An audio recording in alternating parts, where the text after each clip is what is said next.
Welcome to the She Births Show Season 4, a place to inspire your birth, evolve your parenting, and help you live a life you love. I'm Nadine Richardson, your host and creator of the scientifically verified birth education program, She Births.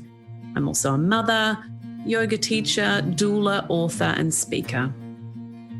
At She Births, we have supported thousands of families around the world for over 13 years with our unique program, and our vision is to make birth better for every family around the world, so that everyone experiences a beautiful birth no matter what unfolds. Not only do we help people have beautiful births, but we also give them the skills and the philosophy to enjoy pregnancy and make parenting easier. As well as our world-class birth ed, taken either face-to-face or online, in our app, we also have a free pregnancy guide designed to help you feel calm, connected, and inspired as you and your baby grow. We have a doula matching service, the perfect way to ensure you and your partner are completely supported throughout the whole journey. And we have our Soul Mama circles, which are the perfect postpartum network to help optimize your mindset and design your life in parenthood. Remember, if you like what you hear today, subscribe, share with a friend, and leave us a review. If you're a parent, about to be one, fellow health professional, join us now for an inspirational deep dive into topics with experts around the globe. We hope you enjoy this special episode. Welcome to Season 4, Episode 5. Today I speak with Dr. Robyn Thompson, the founder of the Thompson Method for Breastfeeding. Robyn's offerings to breastfeeding women is based on over 45 years' experience as a midwife and her PhD research, which explored why so many women are discharged from hospital with breastfeeding complications. The fact is, in our country, that even though 92% of women want to breastfeed and initiate feeding after birth, 80% will give formula in week 1, and only 14% of women are exclusively breastfeeding by 6 months. And the number one reason why mums say they discontinue breastfeeding is pain. So if you feel like you have failed or struggled with breastfeeding, know that you are not alone. Robyn and I both agree that respectful and individualised care is key to success, as well as early education and preparation, which is why at She Births we focus so much on those first 3 golden hours and core principles to help you have a longer breastfeeding experience and spend time connecting you with all the support systems, especially our doulas, as well as all the other networks that you can reach out to get support when you need it. The Thompson Method challenges our commonly accepted cultural approaches, which are often forceful and rushed inside our hospital systems. In our conversation, Robyn and I talk about that importance of personalised one-on-one expert support, the one thing you must never allow others to do with your baby, the importance of how we hold our babies, especially their little heads, and the numerous ways that systems can fail us with feeding and birth, and what you can do to avoid them. Please make sure that you visit our friends at the Thompson Method by going to thethompsonmethod.com, which is spelled THOMPSON, thethompsonmethod.com. I hope you enjoy. Oh, Robyn, you just got to repeat what you said, because I was asking you, should I ask you any specific questions? And what did you say? I said, I don't make plans. I actually, life's a journey. Yeah. So life is a journey. I don't make plans because plans are, I think the language I just used was messes people up. But there are people, of course, who do need to plan because they can't survive without planning. But I'm one of those who doesn't plan. Things happen, and they happen for a reason. And it's not for me to question the reason. It's for me to go on the journey. Got it. Beautiful. I didn't know you were a philosopher as well as a breastfeeding expert. I'm not a philosopher. That was so nice to have you. So thank you. Thanks for joining us on the She Births show and, being with us in your busy schedule and, your busy business with your family, with your daughter. I'm so jealous that you get to work with your child. And because I would love to just keep my son next to me forever.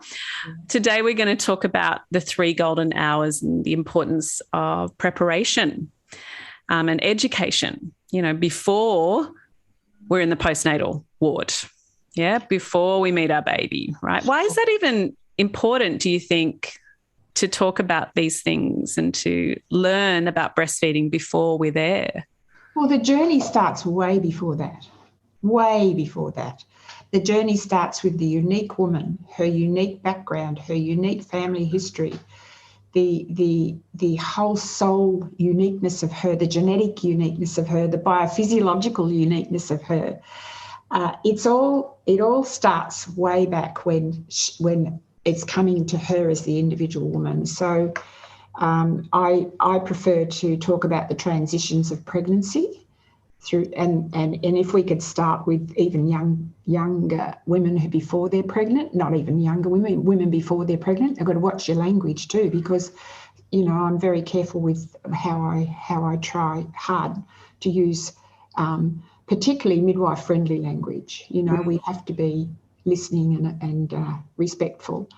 But I think from if we focus on each individual woman that is in our care, then we learn so much more about her. She teaches us so much more about her.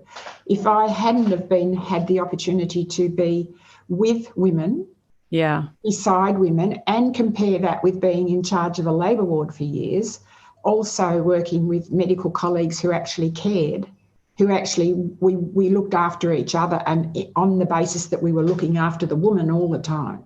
We didn't have the conflict that's happening now. We didn't have the competition that's happening now. Had none of that sort of thing happening. So on that journey, a woman's unique pregnancy, we get to know about her and her baby. We get to know her journey as it's unfolding. We cannot guarantee anybody 100% that things will go the way they want or things that'll go well, but we do our very best. We do not go out to cause harm. We never go out to cause harm as far as I'm concerned. We go out to be the wonderful midwives that we are, and we're helpful, and we do all the things that we need, and we consult with those that we need to in a complementary way. I don't like the word collaboration. I like the word complementary, because each of us have skills and they are complementary, and they're always to the benefit of the mother and baby. So we go through this journey. And then when the woman comes, depending on what her experience is coming into labour, pre-labour, early labour, established labour, whatever her journey is, and they're not the same. But at the moment, everything's expected to be the same in the same time, and everybody's supposed to do the same thing. So you have limitations on what you can and can't do. And that's not the way the maternal unique body and her baby functions. It doesn't work that way.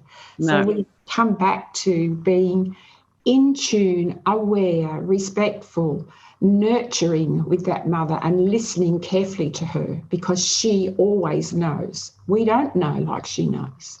We do not have her internal knowledge. We do not know her uniqueness in the way that she does. We do not know her instinctive knowledge. So when we learn to come to her with that respect, then we learn much, much more about her journey and how she's achieving her journey the way she would like to. And we're always available to seek help if we need it. Yeah. That's very, very important to me and to my colleagues over many years that I've been privy to be around. So many wonderful colleagues that I've experienced time with Annie Sprague in Victoria, Jenny Peratt, Claire Lane. Claire Lane particularly spent a long time, we buddied each other. So we had a buddy system. And that time of this woman's journey is not our journey. It's us to be there for her journey. And it's hard in these times for a lot of people to be available for women's journeys. Yeah, too. that's right. And I think we have to start turning things around. And we have to say that if we're going to take on this privileged responsibility, it's very much a privilege to take a journey with a woman, then we have to make sure that we are available unless there's something urgent that happens with us. And then we have a buddy system that we are all aware of, and that it's complementary to that woman as well as anybody else who might be involved. And then we focused on her for the whole of her labour, however long that takes for her to give birth to her baby. And we focus on what her needs are during that time, not what our needs are, not what our rhythms are. And we work with her in a way that's gentle, that's calm. We protect her space. We don't let people walk in and out. We expect them to respect her wishes as well. We do not do unnecessary vaginal examinations. We do not need to do that if we're side by side with a woman. We can see, and she tells us as well, and we can see the progress of her labour as we gather more experience, more knowledge, more wisdom. You see all of these things. So often women would, in my years at home birthing, would never have a vaginal examination. They didn't need it. No. And so I think what we're doing now, and what the women are saying too, to me particularly in my practice, is that, too many people are touching them, too many people are telling them what to do, how to do it, when to do it. Terrible things are happening. And when you hear their stories, which fortunately I have recorded or written, or recorded and written stories and data from women, which I'm hoping will end up in more research along the track, hopefully before I pass on from Mother Earth. But if not, it'll be there for my team to establish something with the experts. And so therefore it's not our journey. It is not our journey. It's our journey to be with and beside. Yeah. And it's our journey to make the woman's wishes heard if someone's not listening. It's our journey to be there for her and her family, because her family is important to her too. Yeah. And to protect her all the way. And we must be strong about that protection too, not coerce. And I've just been reading things from the UK on experienced midwives asking questions about why midwives are actually sweeping membranes. Why are midwives rupturing membranes? Why are midwives putting balloons in a woman's cervix? Why are midwives doing ultrasounds but they're not allowed to know to report them? All of that sort of thing has to stop from my point of view. If you are a midwife, you're not medicalising a woman's body. You're not medicalising her outcome. Yeah. So there we get to the first breastfeed from there. Once she's had her baby, we do not touch. We are the only mammals in the planet that let others touch our babies, except for those in the zoo.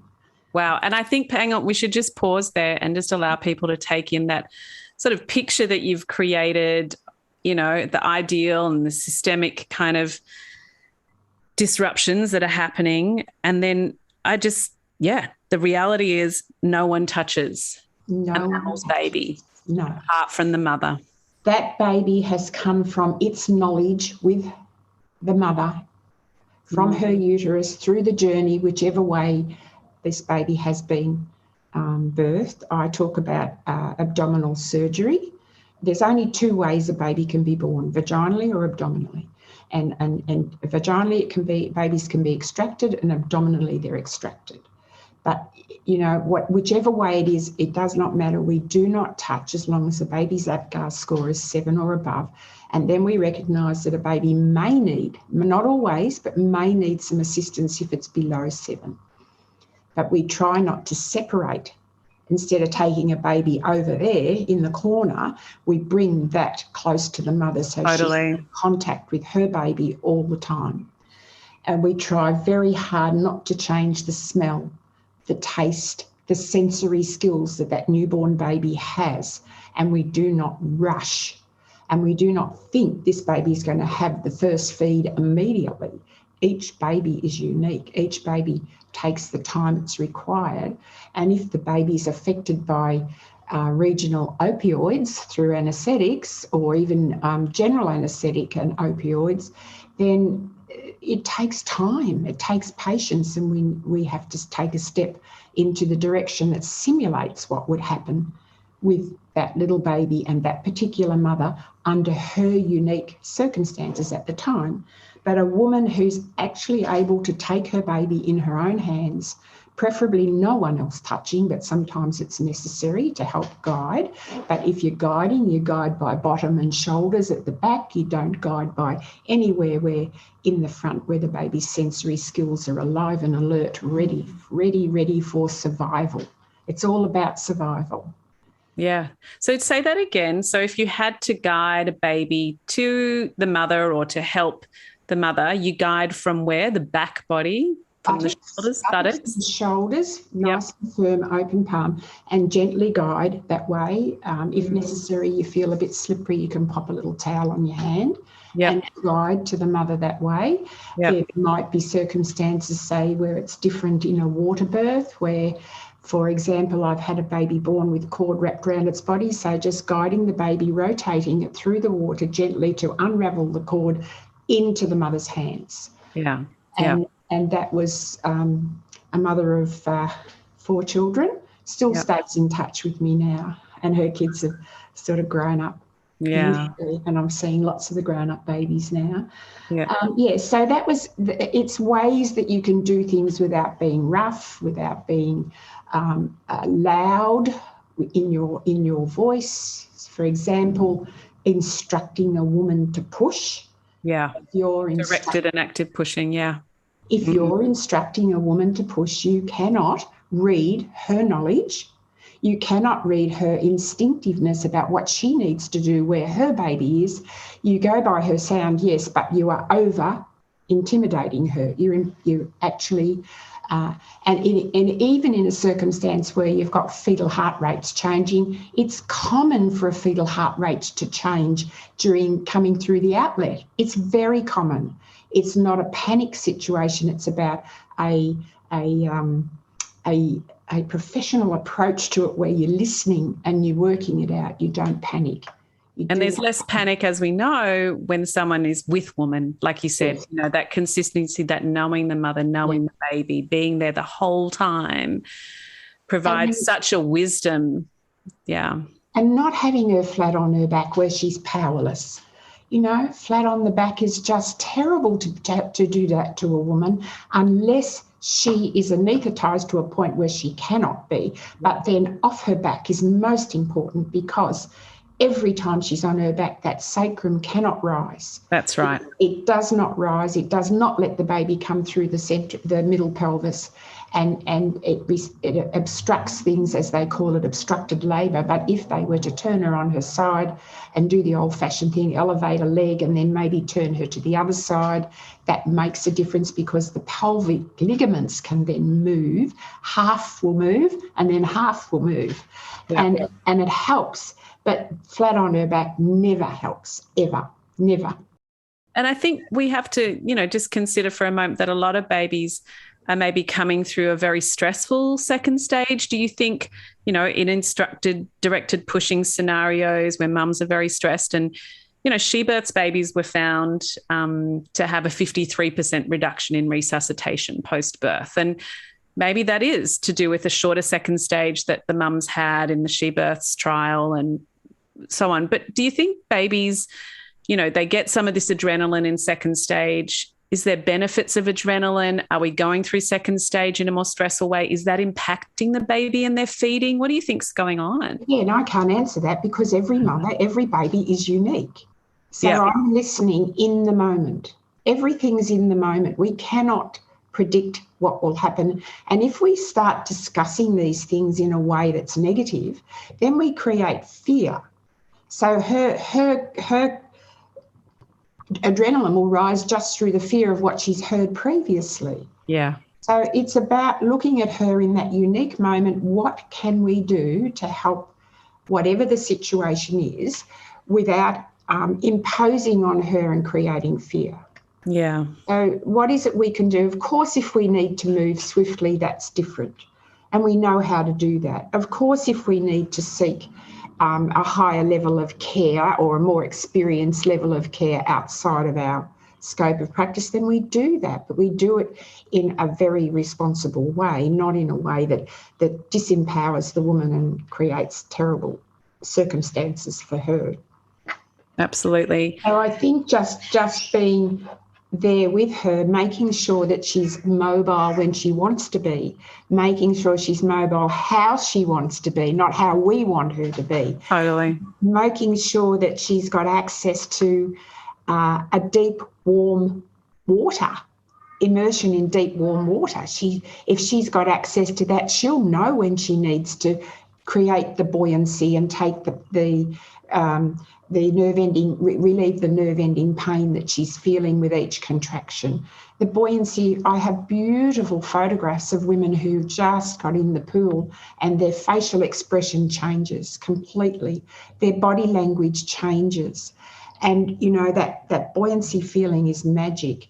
I think we should be concentrating more on that, and in the deeper circumstances, more on sterile water injections if we need to change the pain way to the gateway. Yeah, totally. I think we're going far too hard into making this what has been for centuries women giving birth to an illness model. It's you're always sick. We're going to find something wrong with you. We're going to do this with you. We're going to do that to you. We're going to tell you how to do a normal birth. And we're not going to speak with you. We're going to talk to you. Yeah. Or even talk about you in third person. I see that. I mean, I feel like everything you're talking about absolutely is the essence of midwifery, of being with women. But I feel like you're mirroring back so much of what I do as a doula, to try and fill the gaps sometimes in a very busy hospital system that most of our mums are giving birth in, as we know, you know. So, and the problem with us too is the insurance industry, the regulation industry, the nursing controlling us, not midwifery. We are professionals in our own right. Yeah. We do not have to conform to what other people tell us to do. We need to be reasonable. We need to be accountable. We need to provide a duty of care, which is required. And we need to share with women what the law of consent is, so they know where they stand when they really desperately don't want someone to come near them or touch them. The law of consent is clear, very clear. Yeah. We're actually going to do another in-depth podcast. We touched on that in our last one a little bit, but there's a lot to cover in truly what is informed consent and how to negotiate and understand that. You know, it's helpful. Well, we don't have to even negotiate it. We have to say if it means no to us, that's respected. We refuse. However, if it's an urgent situation or a more of an emergency situation, we know that the senior, not the juniors, medical person who's been with that woman sometime in her pregnancy will make decisions. We know that. So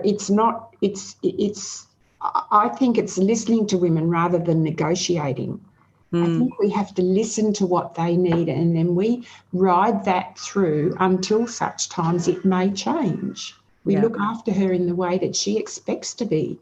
Yeah, provided a service and provided the nurturing and care that she needs. And, you know, when you get old like me and you're on your way off the planet, you get to the point where you've had all this years, you've had all the education, not all, you've had heaps and heaps of education.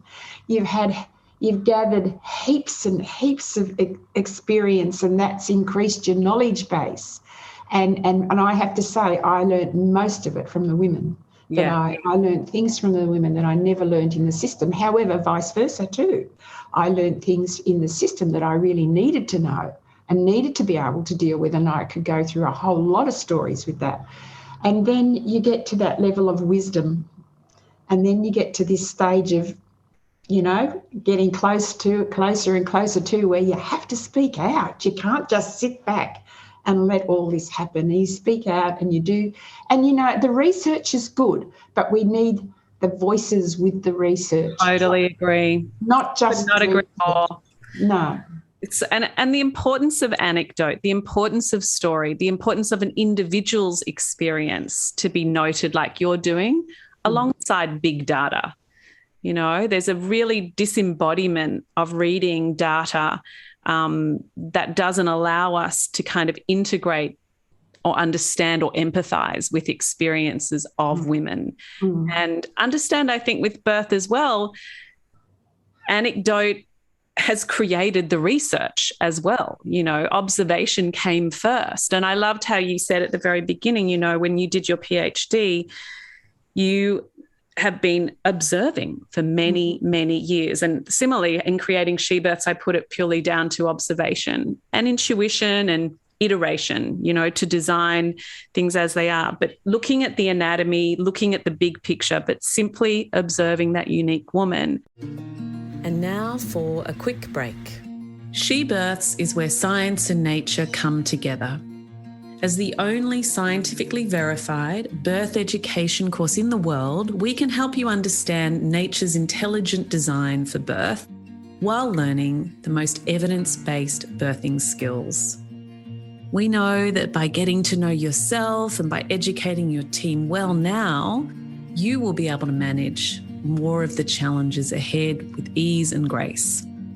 From our free pregnancy guide to our world-class birth education, to our post-birth Soul Mama circles, you can be supported to find the mother within you. Our doula service is bespoke and provides only the best-in-class trained birth support to She Births families. Over 60% of our mums choose a doula in their birthing room, and we know that they will have the best care, best pain relief, and evidence-based support for their empowerment. Go to shebirths.com/doula, DOULA, and book a free 15-minute consultation today to discuss your needs. So what did you discover doing your PhD? What did you learn? What were the biggest ahas for you as an individual in all that observation? Well, I was terrified that I was even going to do a PhD. I regarded myself as a very reasonable, probably a good practitioner, but I never, ever envisaged doing research. I never envisaged becoming an academic. And I'm very thankful for the 3 guru professors that took me on this journey. At first, I put them off for a year because I couldn't cope with the thought of it.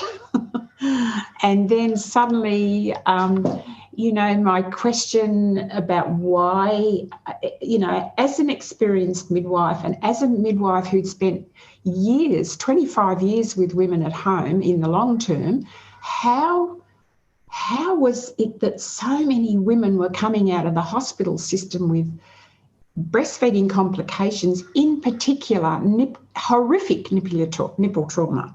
Not just nipple trauma, but horrific nipple trauma, of which they were so kind to let me take the photographs of what I was seeing. Wow.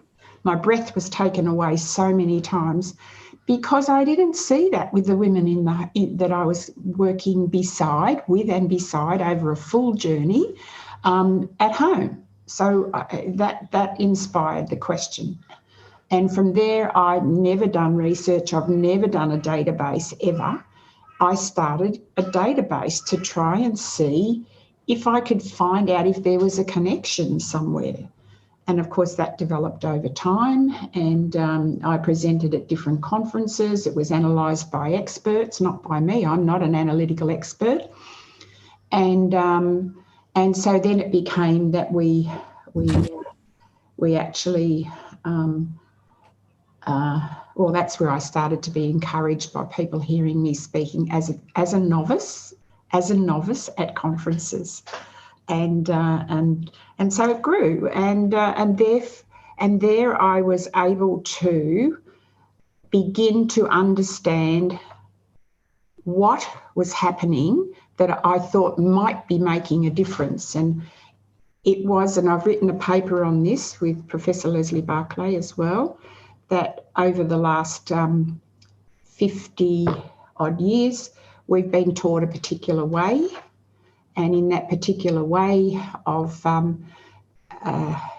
watching the baby's behaviours and seeing what was happening, my brain was asking more questions. So then I went to the anatomy and revised all the anatomy and that I could. And I've done recently, I've just finished revising or doing a whole presentation on the tongue muscle because it's happening to young babies. So that's my internal persona, is to ask questions. I ask questions constantly. I think I must have driven my mother mad over the years. That's a good thing. I'm glad she allowed you to do that. You know, we want little girls to say no. We want lots of people to say questions. Yeah. But why were these women coming out of the hospital with such horrific nipple trauma? Well, in the statistically significant evidence in the end, it was because we were interfering with their craniocervical spine, because we were using the language by holding their breast like a hamburger. How terrible is that? Wow. The breast is not a hamburger, and that we were being taught to direct the nipple to the nose. And then when you think about the anatomical structure of the oral cavity, what's up behind the nose? So that took me to the connection between the craniocervical spine and the oral cavity. And, you know, right down the cervical, 7 cervical vertebrae, what was the connection there and what was happening? And so that's what started the journey of me understanding much more about why women were having different types of nipple trauma, where I actually then divided the nipple into 4 parts, nipple and areola, into 4 parts where I was seeing the trauma, 4 separate parts. And that's all in my education program. Yep. All of that's there, and it's also in my PhD. But I've learned a lot more since finishing my PhD too, learned lots more. And then at the end of my PhD, when I was awarded it, I didn't know, but my Professor Leslie Barclay did some research and then informed me that I'm the only one that had looked at breastfeeding in this context. So no one had bothered? Well, I don't know whether they hadn't bothered. I don't think they just had seen what I had seen. I think people have asked questions and do amazing stuff, but I think I had the absolute privilege of being beside women. Yeah. Thousands of mothers and babies over time. And I think that's what the guiding factor was for me, to be able to understand it and then to be blown away by a guru of this country, Professor Leslie Barclay, telling me that. Then I got all goosey and thought, it couldn't possibly be. But anyway, it does absolutely statistically still works in my practice. Yeah. And now I have a team of people who are now coming up and beginning to and soon my academy will start, and there'll be a lot of people coming through the academy as well. So in your within the Thompson method, you're educating mums during pregnancy as well as supporting postpartum, and you and I both know it helps to do the preparation and learn prior to being on the postnatal ward. So we really both of us really want to make that emphasis today to anyone who's listening. I mean, what are the main issues that you are seeing over and over again? The same thing. Babies being held by the base of the craniocervical spine, by the base of the occipital bone around the small brain, controlling the function of the small brain where the baby is restricted. That's right. So basically someone grabbing the back of the baby's head, let's put it in layman terms for someone to understand. So the back of the baby's head between the web of the thumb and the forefinger, holding that, and then grabbing a mother's breast and then trying to get as much of a piece of steak into the baby's mouth as possible. And I say that with respect, because you imagine someone shoving you to your dinner plate with a lump of steak there and just holding you there, and you can't move. Wow. So you cannot function. The oral cavity does not function when we do that to tiny newborn babies, newborn and young babies particularly, because the older babies start to tell you to go away. Yeah, they tell you. You can even feel it in yourself. When I grab here, you retract. I just have to say, I had an ex-partner who used to always want to hug me and put his hand in the back of my occiput, and it used to flinch my head back. It's like the most horrible feeling. It interferes with the nuchal ligament, and the nuchal ligament is a ligament that supports our head, neck and shoulders. It's the nuchal ligament that's damaged in whiplash. So every time we force a baby to the breast, we are simulating what happens in whiplash, but in a tiny baby. And I did speak to a whiplash specialist, and he was absolutely blown away. He said he'd never even considered it, but he said it made sense to him. He couldn't comment because he didn't know enough about it, but he said to keep going. Wow. So basically babies, and I've got to say it is the majority of babies, particularly post-abdominal surgery or analgesia, that will be assisted towards the breast and will be held in that way. And I watched you talk on the ACM webinar, the Australian College of Midwives webinar, and it was just so simple and so beautiful, and yet not actually easy unless you've shown it, how to hold that baby and cradle the baby and allow them to kind of move towards the breast more, and then the symmetry changing, but without grabbing their bottom as well. So tell us more about that hold even, because people are normalized to this grabbing and this moving the steak into the mouth. They are very normalized to it. Dean, it's a whole presentation on its own. I know, just give us some pearls of wisdom, because people want to, they want some value, I think, and I think if you can, whatever, little pearls. If you watch what the other mammals do, those that hold their babies, cradle them. And the important thing is that if your baby needs to be able, every woman, I say this all the time, every mother, every baby is unique. So you need to know that unique mother's body, her arm length, what you're looking at is absolutely unique to her. Yeah. How her baby's coming to lips over nipple, how her baby's symmetrical at the breast, how the 4 points are contacting the breast, and how you fine tune that. Now that takes a lot of work. I'm working with a whole lot of people on that at the moment. They come online with me and with the women's consent, and they do a full feed with me, so they're learning. And what's very important, there are other smaller things that women don't actually realise they're doing. They're holding a nappy because they're not properly supported, and their breast might not be supported very well. It might be too heavy for the baby. There's a whole lot of nipple direction. It's great to understand all that. It's so helpful to hear those comments. If your hand's on the nappy, then that brings this upper arm forward. When the upper arm comes forward, it tilts the baby's head. Then you're trying to, without even realising it, pull the baby back to make yourself more comfortable.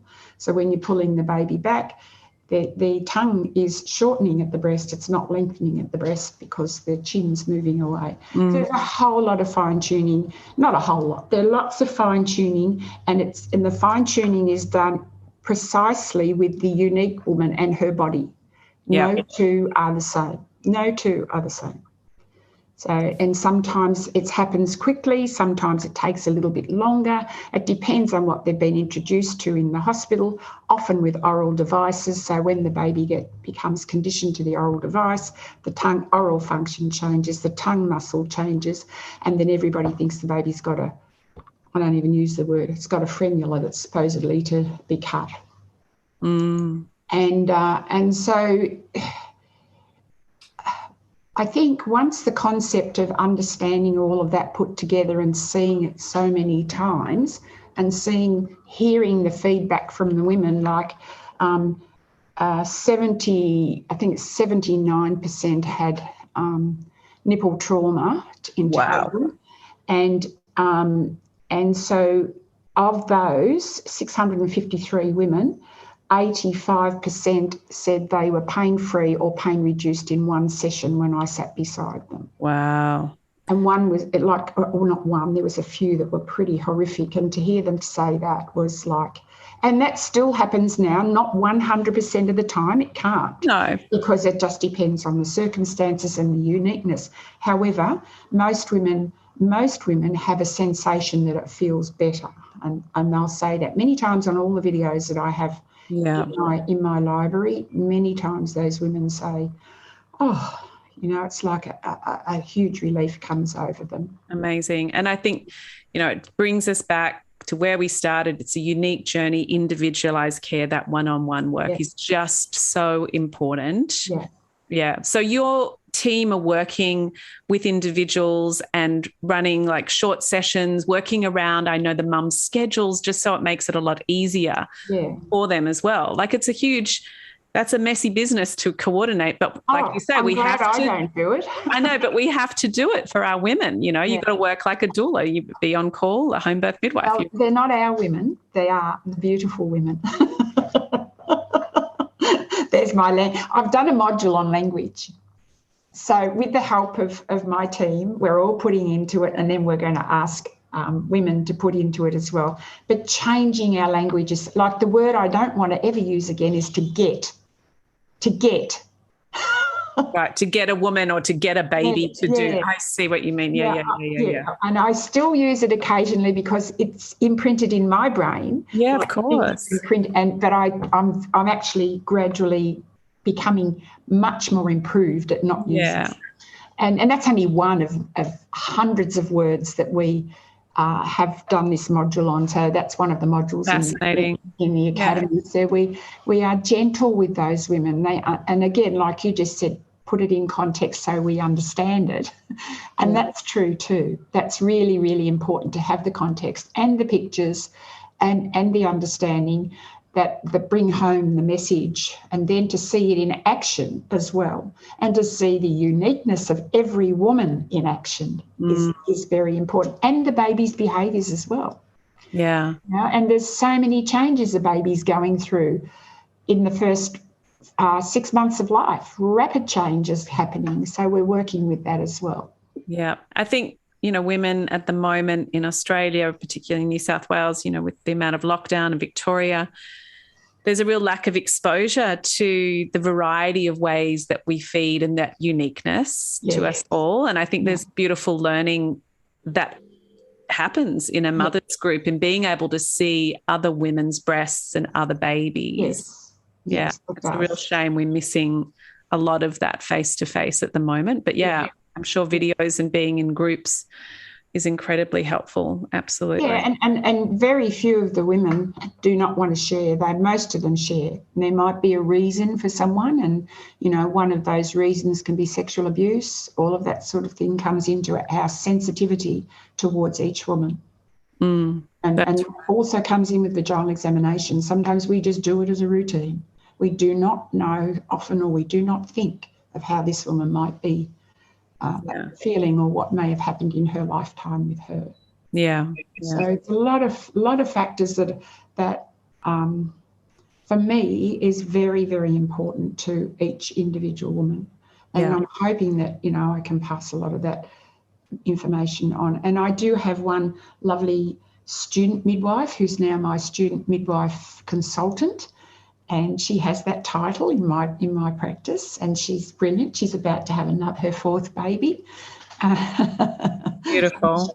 She's a student midwife, and and I think most of the women on my admin team that respond to women fairly quickly have been part of me seeing them in the very beginning of their experience as well. So they've grown with the desire to help other women. Which is good. And so if you could just say, a few really important things, what are the most important things you would like to say to the pregnant women out there listening right now? What do you think is most important? The wonderful pregnant women out there, every one of you, that you have rights, and please take the time to understand your rights. The law of consent is so important to you, because no one can do anything to you unless you give consent. unless, as I said before, there is an emergency reason, and then the senior medical officer and practitioner will take over, not the juniors, but the senior.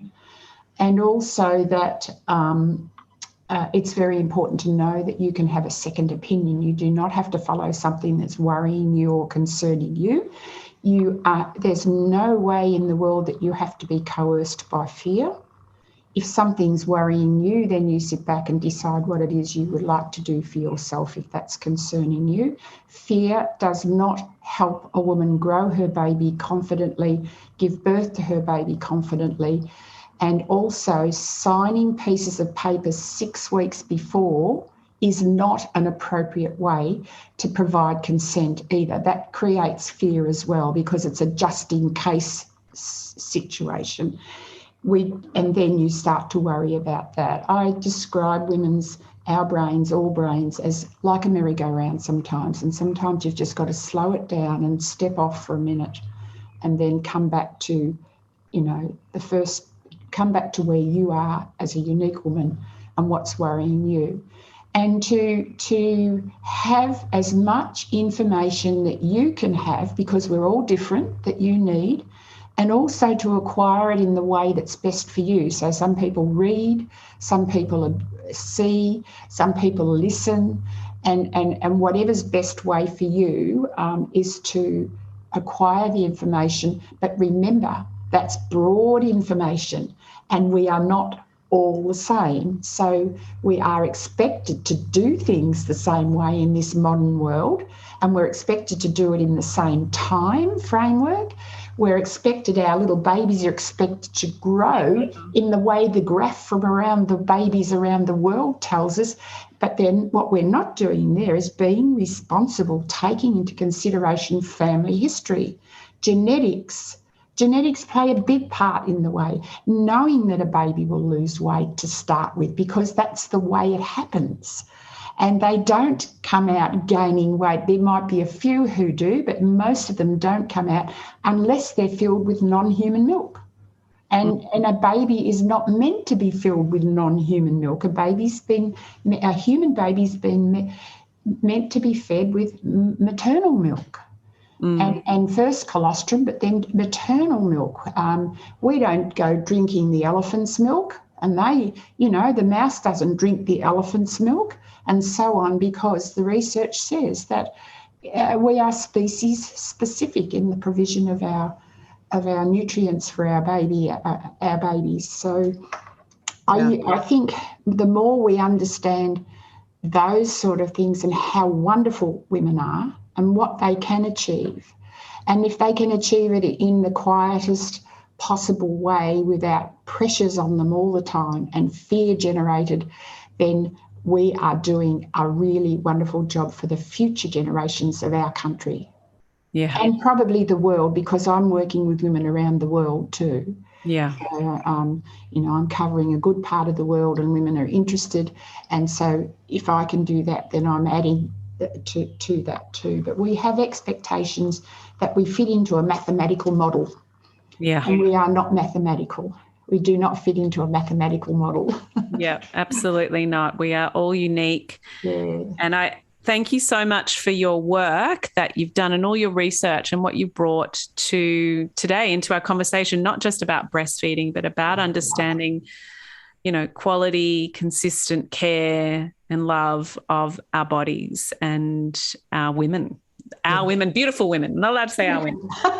Our women. I mean the whole planet. You can say our women. It's just I pick up on all these things. But, it is the women of the world. They, what? Without the women of the world, we will not have the future generations that have that beautiful approach to things. So every mother with her baby from the moment of birth, unless there's an immediate problem, is not it's our work as professionals working with and beside a woman to ensure that happens. It's her baby, it's her body. That's right. Absolutely. Amen to that. Ashe. So be it. Well, we're going to send everyone to your website, to your daughter and her wonderful team that keep it all ticking on. But thank you, Robyn. It's just been a pleasure talking to you. Thanks for sharing today. Thank you. Nadine, too. Lovely to talk with you. Thank you. I hope I haven't been too naughty. Never. I'm Nadine Richardson, and you've been listening to the She Births Show. If you've enjoyed this episode, please subscribe, share with a friend, and leave us a review. We'd love to know what you would like to hear more of. You can find me and my team of amazing doulas and educators at shebirths.com and our awesome community on Instagram and Facebook. Within any good app store, you can download our free pregnancy guide via She Births, 2 separate words and plural, as well as access a range of online courses. Remember, when it comes to having a better birth, an easier transition into parenthood, your education is your empowerment. Don't forget to check out the catalogue of previous podcasts, and thank you for tuning in today. I hope you enjoyed the show.